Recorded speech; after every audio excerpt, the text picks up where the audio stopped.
l'ensemble du pays, partout où il va. Il ne s'agit pas de choisir pour les Congolais les endroits où ils doivent tenir leurs meetings, les endroits où ils doivent tenir leurs réunions politiques, les endroits où ils doivent tenir leurs libertés. Je vous rappelle encore qu'il n'y a pas longtemps, au mois de février, nous avions demandé aux autorités de la province de Mai-Ndombe d'organiser notre congrès, notre premier congrès ordinaire du parti dans la cité de Nyuki. Il nous a été refusé, nous demandant de l'organiser à Kinshasa. Et les motifs évoqués par le commissaire à l'époque adjoint, il disait que selon l'instruction de sa hiérarchie, avant et pendant le dialogue, il ne peut pas y avoir des réunions politiques dans sa province. Alors, il a fallu la clairvoyance des membres du parti, il a fallu la clairvoyance du peuple de Mai-Ndombe pour que cette fois-ci, cet espace nous soit accordé pour organiser notre congrès ordinaire à Nyuki. Vous en avez vu la preuve. Mais nous regrettons le fait que le pouvoir en place et les amis de la majorité, quand il s'agit de l'organisation des meetings de l'opposition, nous envoient toujours à la périphérie de Kinshasa. Et nous acceptons. Mais quand il s'agit du PPRD et des autres partis, ils les tiennent sur le boulevard du 30 juin, ils les tiennent sur le boulevard. Et même ils démobilisent la RTNC, la chaîne nationale, qui transmet en direct les manifestations de la majorité. Lorsqu'il s'agit de manifestations de l'opposition, on nous évoque des motifs de sécurité, des motifs machin. Alors, mais est-ce que ces motifs de sécurité n'existent que pour les Congolais et non pour les partis de la majorité? Alors, vous avez déjà répondu parce qu'il est revenu sur les mêmes argumentations. On va passer aux élections, c'est le nœud du problème. Croyez-vous qu'il subsiste une chance que les élections soient organisées cette année? Il faut poser la question aux amis de la majorité qui veulent encore une fois remettre le Congo au XVe siècle. Il ne doit pas s'agir du bon vouloir de celui qui gère le pays. Il ne doit pas s'agir du bon vouloir de ceux qui sont aux commandes du pays. Il s'agit de l'exécution des normes voulues par tous les Congolais et mises dans la Constitution.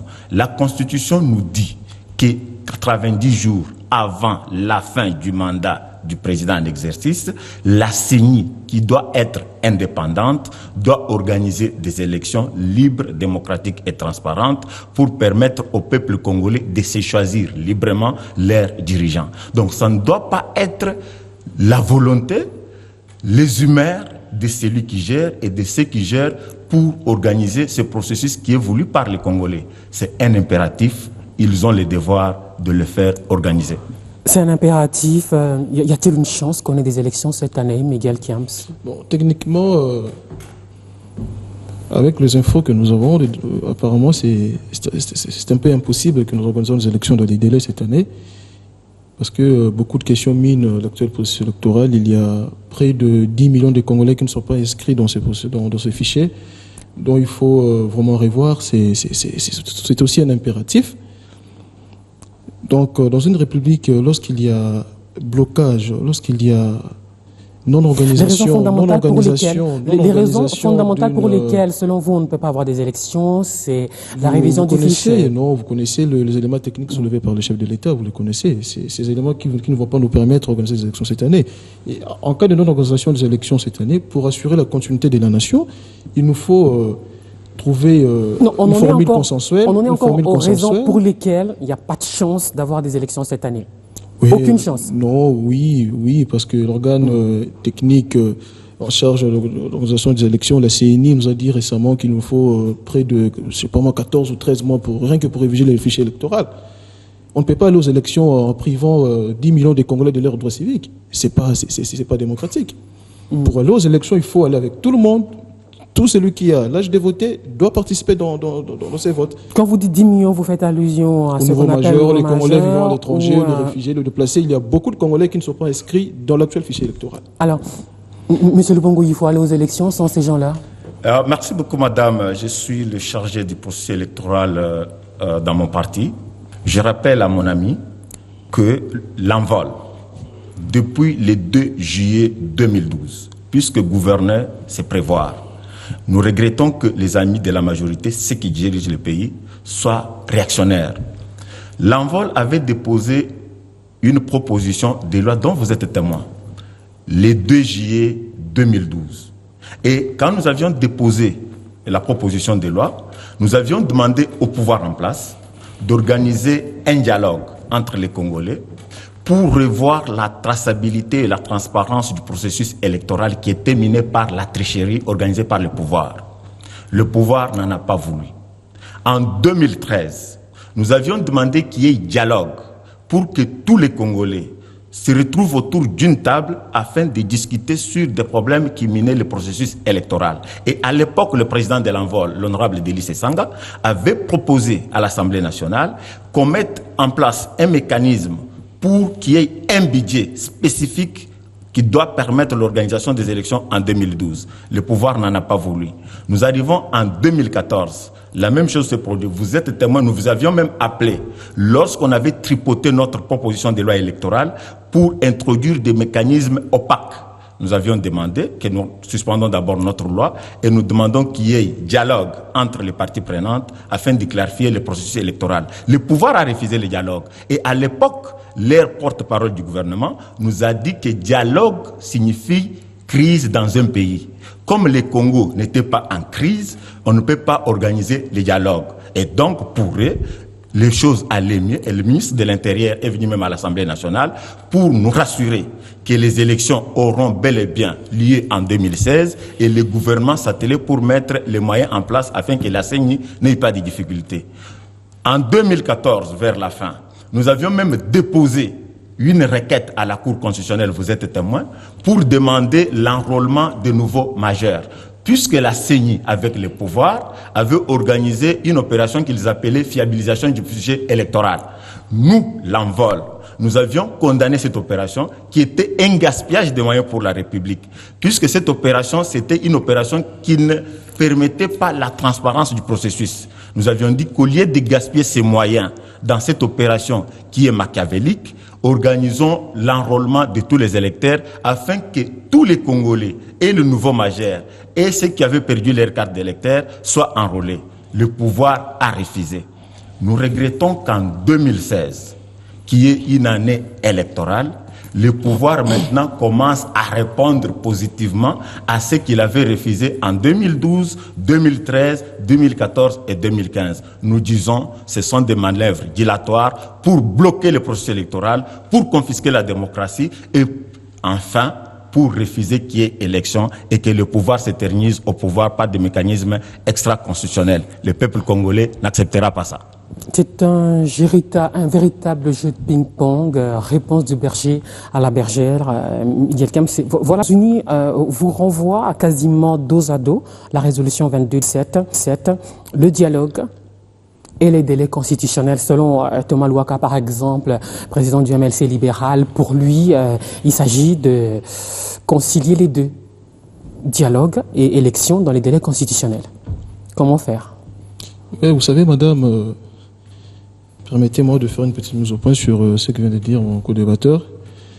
Le gouvernement a manifesté une volonté positive dans le fonctionnement de notre système électoral. Assez que, je ne sais pas si mon cher frère le sait, le gouvernement a déployé, ne m'a pas déployé, mais va mobiliser cette année près de la moitié du budget électoral demandé par la CENI. Ce qu'on lui reproche au gouvernement, c'est justement... Vous savez, nous avons connu au cours de cette législature beaucoup de problèmes financiers. Le pays devait vivre, on devait répondre à certains désiderata sociaux de la population. Et également, nous avons mis fin à la guerre en 2013 sur le 1-23 qui a demandé beaucoup d'argent. Et tout cet argent-là était dans le budget était compris dans le budget du pays. Donc, gouverner, c'est prévoir, oui, nous allons mobiliser 500 millions de dollars américains, près de la moitié du budget demandé par la CENI. Concernant le dialogue, vous savez, madame, la démocratie, c'est un régime de liberté, de transparence, des droits de l'homme, de tout, mais aussi le dialogue permanent. En démocratie, lorsqu'il y a blocage, les parties prenantes dans le jeu démocratique doivent se mettre sur une table, parler des questions cruciales de la nation et baliser l'avenir du pays. Lorsqu'il y a de blocage qui s'annonce et que le parti, les uns et les autres, n'acceptent pas à concilier leurs efforts avec ceux des autres, franchement, c'est pas démocratique, cette démarche. La démarche démocratique, c'est de se mettre ensemble, c'est dire la vérité en face, parce qu'aujourd'hui, notre constitution ne conçoit pas un vide de pouvoir à la tête de l'État. Qu'il n'y ait ou pas élection cette année, le pouvoir doit continuer à gérer les pays pour assurer la continuité de la nation. Dialogue et délai constitutionnel, M. Lupongo, c'est ça la résolution 2277. Nous vivons dans deux mondes différents, je suis au regret de le constater. J'ai comme impression que les amis de la majorité, ils ont un monde à eux et le peuple congolais a un monde à lui. Ils confondent beaucoup de choses dans leur façon de réagir aux demandes du peuple. Le problème, c'est la volonté politique. Cette volonté n'existe pas dans les chefs de ceux qui gèrent le pays. Et cette volonté bloque beaucoup de choses. Je regrette que mon ami revienne sur le dialogue. Je lui rappelle que le dialogue, ce n'est pas le pouvoir qu'il a voulu, c'est nous qui avons demandé le dialogue et ils avaient refusé. 2012, ils ont refusé, après avoir triché les élections. 2013, ils ont refusé. 2014, ils ont refusé. 2015, ils ont refusé. Donc, ce n'est pas en 2016, l'année électorale, qu'on va organiser le dialogue. Mais le dialogue a pour quel objectif? L'objectif du dialogue... Même les Nations Unies mettent la pression pour qu'il y ait un dialogue. Absolument, absolument. Il y a des agendas cachés. Je vous rappelle que le pouvoir, dans sa volonté manifeste de s'éterniser au pouvoir par des mécanismes extra-constitutionnels, a refusé même que le facilitateur qu'ils ont accueilli tambour battant consulte un des grands fils du pays, un leader politique du pays qui peut apporter la solution au problème du Congo. J'ai cité Moïse Katumbi, que hier, la majorité avait plébiscité comme le meilleur gouverneur du pays que le pays n'a jamais connu depuis l'indépendance. Aujourd'hui, Eden Kodjo, voulant se rendre à Lubumbashi pour rencontrer Moïse Katumbi, le pouvoir a refusé. Donc le pouvoir veut une chose et fait son contraire. Mais comment voulez-vous aller au dialogue avec des restrictions de liberté? Donc le pouvoir a déjà des résolutions qu'il veut mettre dans la poche du facilitateur pour imposer au peuple congolais. Puisque les résolutions du pouvoir, c'est quoi? Les résolutions du pouvoir, c'est obtenir un glissement, c'est obtenir un gouvernement qu'ils appellent, je ne sais pas, d'union nationale, machin. Vous vous rappelez, aujourd'hui, on nous parle du gouvernement de cohésion nationale que nous avions eu après les concertations, qui n'aboutit à rien. Aujourd'hui, ils vont nous dire gouvernement d'union nationale pour que ceux qui sont au pouvoir restent là. Après 3 ans, ils vont modifier la constitution, ils vont s'éterniser au pouvoir. Nous disons non. Le moment est venu où la démocratie doit être respectée, où les normes doivent être respectées. Puisque si nous ne respectons pas nos lois, si nous ne respectons pas la Constitution, nous devenons une jungle. Même pas un dialogue où on vous garantirait, imaginons, les délais constitutionnels, les élections dans les délais constitutionnels. Mais vous avez suivi, l'ami à côté a dit qu'il n'y aura pas d'élection cette année, puisqu'ils ne vont pas mettre les moyens à la disposition de la CENI pour organiser les élections. Donc pour eux, ils sont au pouvoir, ils resteront. Donc c'est un bras de fer. Je me pose la question, pourquoi les amis de la majorité veulent créer une crise dans ce pays? Pourquoi ils veulent bloquer le pays? Vous n'irez pas au dialogue, même si... Pourquoi ils veulent que le peuple congolais rentre encore dans une crise que nous aurons des difficultés pour résoudre? Nous disons qu'ils reviennent à de bons sentiments, qu'ils laissent la liberté aux Congolais, qu'ils laissent les libertés publiques, qu'ils laissent la respiration de la démocratie, puisqu'il en va ainsi. C'est le peuple congolais qui l'a voulu dans la Constitution du 18 février 2006. Donc, nous ne pouvons pas faire autre chose qui va à l'encontre de notre Constitution que nous tous, nous avions voté et promulgué. D'accord. Nigel Camps, il a dit beaucoup de choses, notamment que le pouvoir a empêché Dem Kodjo d'aller rencontrer Moïse Katumbi. Non, je ne sais pas. Vous avez été à Lubumbashi, vous? Mais mon cher ami, d'où tirez-vous cette information? Nous sommes à Kinshasa. Vous l'avez empêché à partir de l'aéroport d'Indili. Le pouvoir l'a empêché d'aller à Lubumbashi. Il n'a pas pris son avion. Il ne faut pas légaliser vos arguments, cher monsieur. J'ai entendu parler ici de... Il y a des médias crédibles comme TV5 qui ont annoncé qu'Edem Kodjo a rencontré Moïse Katumbi. Je ne sais pas d'où... Je me pose la question. Mais Télé5 allait nous montrer les images. Télé5, c'est une chaîne que je respecte. TV5 l'a dit. Il devait montrer les images. Je ne sais pas d'où notre cher ami tire cette information. Si c'est une information de l'envol, je comprends.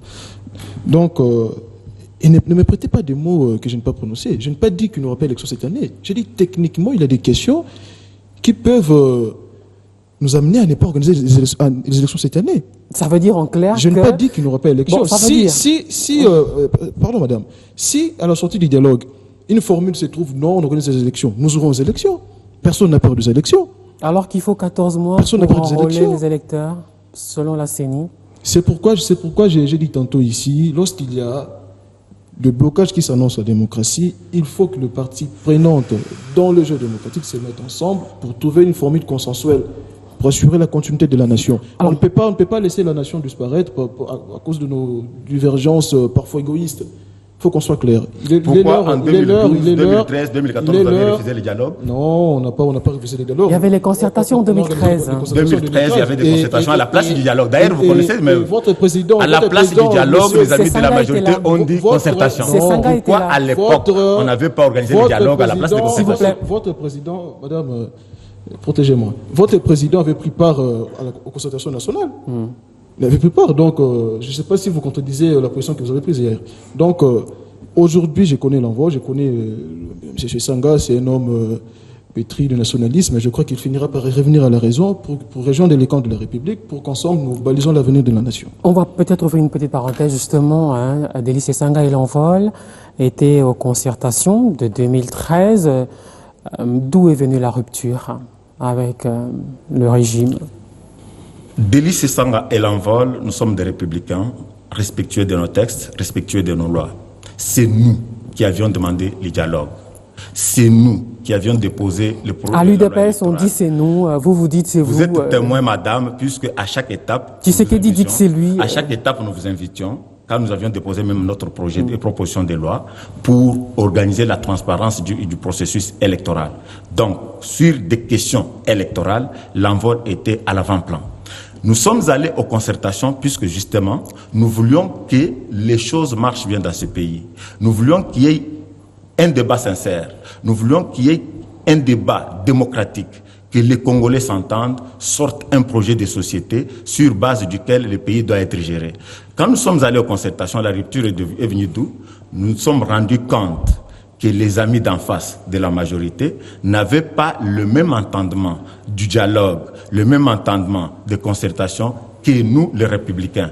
Pour eux, concertation, dialogue signifiait modification de la Constitution pour que l'actuel président s'éternise au pouvoir. Et quand ils ont senti que les Congolais ont refusé de tripatouiller leurs lois, ils se sont rétractés et ils ont même déconsidéré toutes les résolutions que nous avons sorties aux concertations. Je vous rappelle que concertation, nous avions sorti plus de 600 résolutions.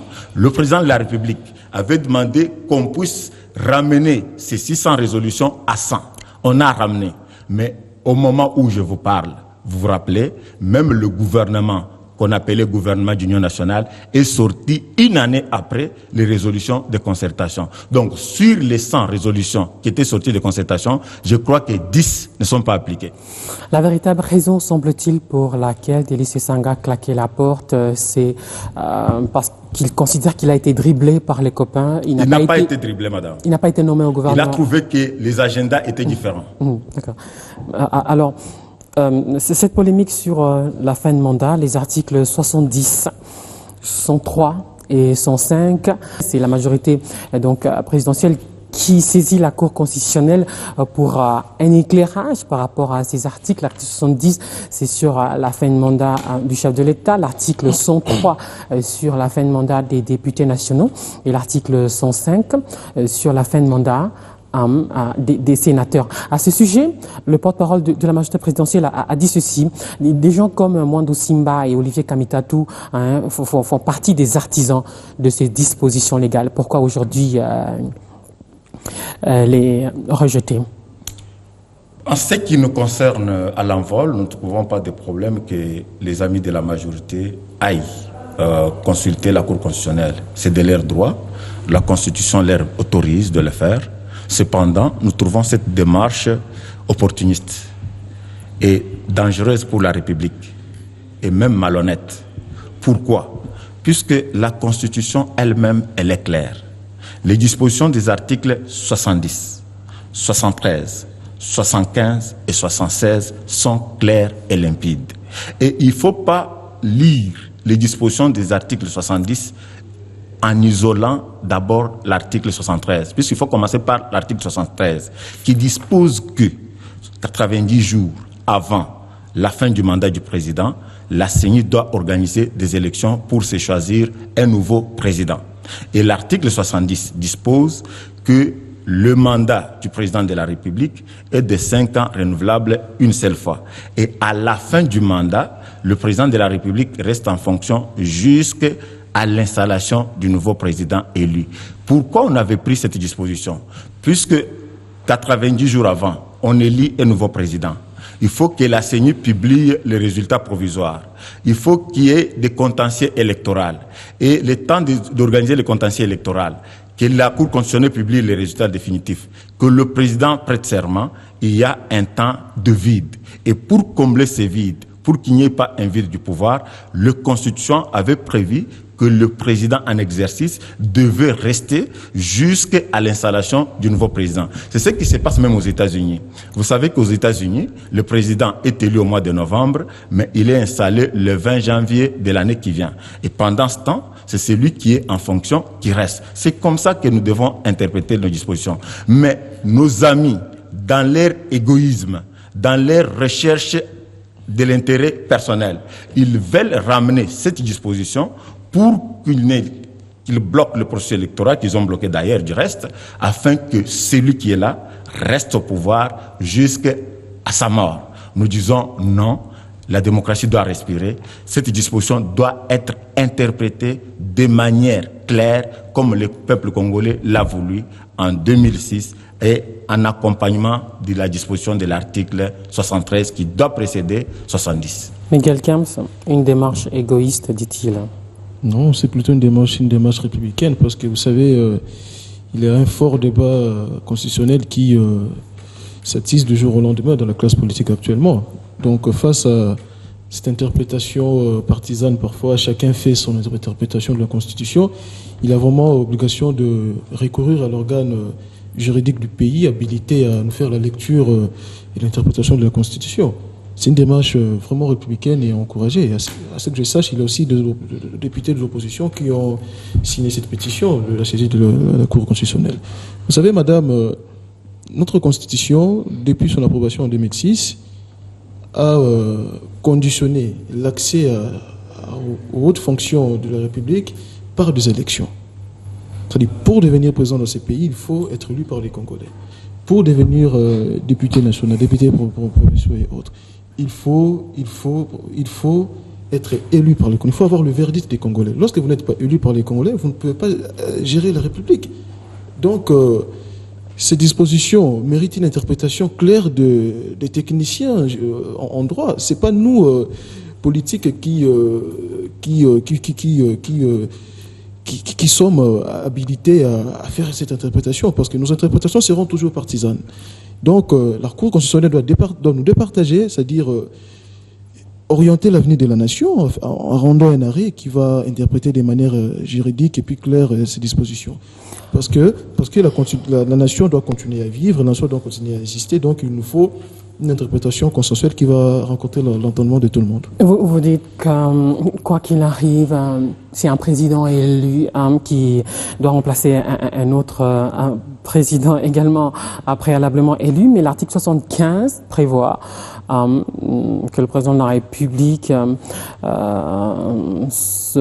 pourra être remplacé par le président du Sénat en cas de décès, de démission ou de toute autre cause d'empêchement définitif. Décès, démission, cause d'empêchement définitif, ça ne raconte pas notre situation aujourd'hui. Ça ne raconte pas notre situation aujourd'hui, parce que nous sommes de la légalité. Je ne vois pas comment, par quelle formule juridique peut-on nous faire remplacer un élu par un non-élu. C'est pas démocratique. Okay. Alors, donc, tant qu'il n'aura pas élection, la personne qui a été élue par le peuple doit rester en fonction jusqu'à ce que le peuple va désigner une autre personne. C'est ça même Madame, la correspondance des fonctions. Je peux aider notre ami. Qu'adviendra-t-il? Je peux aider notre ami. La Constitution n'a pas prévu que le président en exercice bloque l'organisation des élections pour s'éterniser au pouvoir. Et donc, en bloquant le processus électoral, le président de la République tombe dans d'autres cas d'empêchement définitif, puisqu'il l'a fait intentionnellement. Quand vous dites bloquer, le gouvernement n'a pas donné des moyens. Le gouvernement n'a pas donné des moyens que la CENI avait bloqué par rapport à quoi? Le gouvernement n'a pas donné des moyens à la CENI pour organiser des élections. Donc, le gouvernement n'ayant pas donné des moyens des Congolais à la CENI pour organiser des élections, le président de la République actuelle tombe dans les cas d'empêchement et donc nous rentrons dans les dispositions de l'article 75 qui dispose que le président du Sénat devrait assumer l'intérim pour permettre au pays d'organiser des élections et se choisir base de quelle loi, sur base de quelle loi? L'article 75. Non, franchement, je peux le lire. C'est une, en cas de vacances. C'est une interprétation erronée, franchement. C'est une interprétation erronée de la Constitution. Elle est claire. Démission ou tout autre cas d'empêchement. Définitif. Ouais. Il n'y a pas de cas d'empêchement définitif aujourd'hui. La nation doit continuer à exister, la nation doit continuer à fonctionner. On ne peut pas laisser un vide de pouvoir à la tête de l'État, et surtout que la Constitution ne le prévoit pas. Je vous rappelle que... Là-bas, on répond. De l'autre côté, ils répondent que la Constitution n'a rien dit à ce sujet. Au 20 décembre Que va-t-il 2016, Que va-t-il se passer? le président de la République actuelle va perdre la légalité, il va perdre la légitimité. Donc, n'ayant ni légalité, dans une république démocratique, il ne peut pas remplacer un élu. au peuple congolais de faire respecter l'article 75 de la Constitution pour qu'en déant 120 jours, les Congolais se choisissent un autre qui aura la légitimité, qui aura la légalité pour engager la République. Puisque celui-là, à partir du 20 décembre 2016, il ne pourra pas engager la République puisque le peuple congolais ne lui reconnaîtra ni légitimité ni légalité. Ok, on va réfléchir par l'absurde, M. Lupungu. Admettons que le président du Sénat lui succède de façon tout à fait provisoire. Alors on en vient aux articles 103 et 105 sur la fin de mandat des députés et des sénateurs. Absolument. Eux, ils ne sont pas concernés par... Le régime a piégé le Congo depuis 2011. Comment il a piégé le Congo? En modifiant d'abord le second tour de l'élection du président de la République. En passant de 2 tours à 1 tour, le glissement a commencé là-bas. C'était un piège que le pouvoir en place avait mis pour organiser le blocage du système électoral et de la démocratie. Alors, ils sont passés là sans prévoir des mécanismes pouvant permettre l'élection des députés provinciaux qui, à leur tour, devaient élire les sénateurs. Après 2011, nous, l'envol, nous avions demandé au gouvernement de donner des moyens à la CENI pour organiser des élections de députés provinciaux afin que ces derniers élisent les sénateurs et les gouverneurs des provinces qui, eux aussi, avaient perdu la légitimité. Le pouvoir n'a pas mis de moyens. Il n'y a pas que ces élections-là, madame. Depuis 2006 jusqu'aujourd'hui, le pouvoir n'a pas organisé les recensements. Nous vivons dans un pays, et c'est l'unique pays au monde, où les Congolais n'ont pas de carte d'identité. C'est très grave. Deuxième chose, le pouvoir n'a pas voulu organiser la décentralisation en organisant des élections locales et municipales. Alors, puisque c'était dans leur plan machiavélique, ils veulent mettre ça à jour en 2016 pour bloquer l'élection du nouveau président et de la nouvelle assemblée. Comme c'est le pouvoir qui avait bloqué l'organisation des élections des députés provinciaux qui, à leur tour, devaient élire les sénateurs, nous disons, nous sommes dans les cas de force majeure que le pouvoir nous a imposé. Le président du Sénat doit, il s'agit de l'intérim tout simplement, doit présider la République pendant 120 jours pour permettre aux Congolais de se choisir un nouveau président. Puisque celui qui est là va perdre la légitimité et la légalité. Donc tous les pièges qu'ils ont tendus contre le peuple congolais, ça va retourner contre eux. Pourquoi vous ne dites pas que les sénateurs ont perdu leur légalité conformément à l'article 105? Mais qui a voulu que ces sénateurs restent? C'est le pouvoir, c'est le régime. S'il vous plaît, vous me laissez vous poser une question pour comprendre un peu mieux. L'article 105 qui dit le sénateur est élu pour un mandat de 5 ans, il est rééligible. Le mandat de sénateur commence à la validation des pouvoirs par le Sénat et expire à l'installation du nouveau Sénat. Absolument. C'est une situation que... Eux, ils n'ont pas perdu leur légitimité. Ils ont perdu. Et les sénateurs, et les députés provinciaux, et les gouverneurs. Je vous rappelle, lorsqu'on avait délocalisé l'Assemblée provinciale au Grand Hôtel de Kinshasa, il y avait un vide dans 2 provinces, la province orientale et la province du Bas-Congo. Le pouvoir avait demandé à la CENI d'organiser l'élection des gouverneurs dans ces 2 provinces. Notre président national, l'honorable Delis Sanga, avait pris la parole pour demander que l'élection dans ces 2 provinces ne soit pas organisée, puisque les députés provinciaux avaient perdu leur légitimité. Donc, n'ayant pas une légitimité à conférer au nouveau gouverneur, il demandait à ce que le gouvernement mette plutôt des moyens à la disposition de la CENI, que cette dernière organise l'élection des députés provinciaux qui, auront la légitimité pour la transférer chez le gouverneur. Les amis de la majorité, j'ai cité l'honorable Ramazan Chadari, président du groupe parlementaire du PPRD, et l'honorable Kamoukouny, ont soulevé une exception pour dire c'est vrai que les députés provinciaux ont perdu la légitimité, mais nous sommes dans un cas de force majeure. N'ayant pas les moyens pour organiser des élections, nous préférons que ces mêmes députés élisent le gouverneur. Tout vient de la majorité, madame.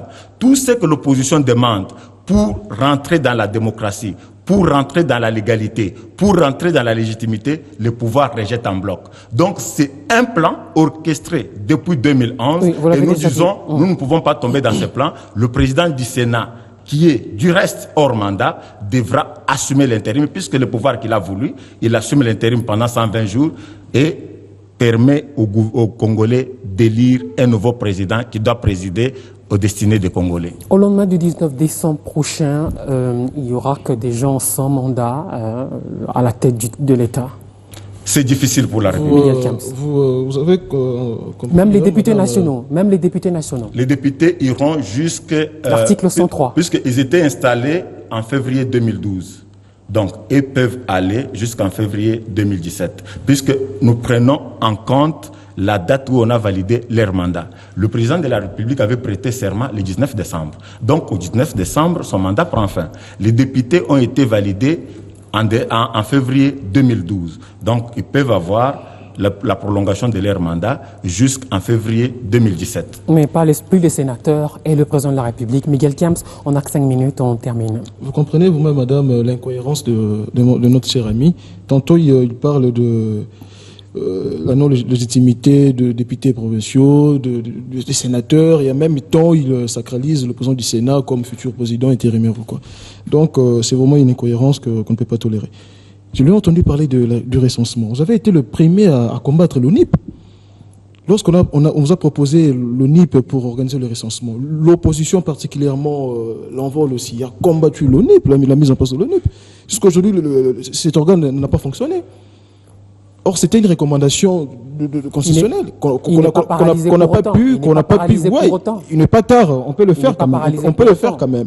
Nous voulons des élections. Nous avons besoin des élections. Nous, membres du PPRD, nous, membres de la majorité, nous, jeunes, je parle de moi personnellement, j'ai vraiment besoin de devenir député aussi.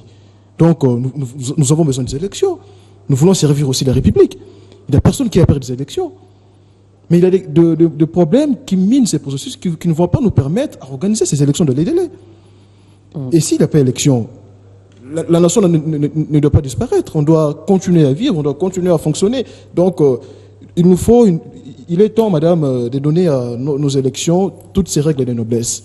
Il est temps d'adapter nos élections à des standards internationaux, c'est-à-dire des élections où ne vont pas s'en suivre après la publication des troubles, de la division de la nation. Non, les élections n'ont pas vocation de diviser la nation. Les élections ont vocation de donner à la nation de nouveaux dirigeants et surtout de cimenter son unité.